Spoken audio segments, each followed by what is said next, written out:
In today's post, I want to talk about what I honestly think is one of the most powerful things that you can possibly do in consideration of design and layout to really increase the ability for users to really use a system. And that's what I like to talk about as contrasting colors.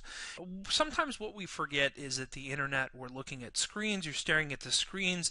It actually works against our eyes. Our eyes tend to tire in that. So one of the things about it is that a lot of times we tend to keep our color palettes very muted, very subtle changes in there, thinking that that's the best because people's eyes will tire out. But sometimes what you need is a lot of contrast in there to be able to really note things and be able to actually see things.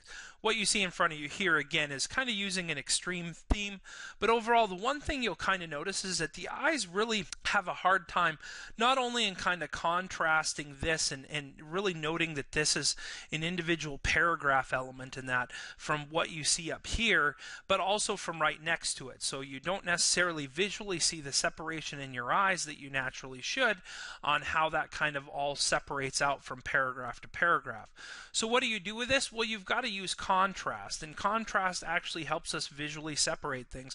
If you ever pay attention to magazines, they're one group that's very good at being able to do this. But overall, in kind of having these pieces where you're using alternate colors, you're doing different contrasts and that kind of stuff, it actually provides visual separation through your eyes and allows you to very easily pick up different components. This is one thing that banner ads have been known for a long time, as being very extreme, so that it kind of drew people over it. I'm actually going to talk about banner ads in another post and talk about some of the issues with those as well.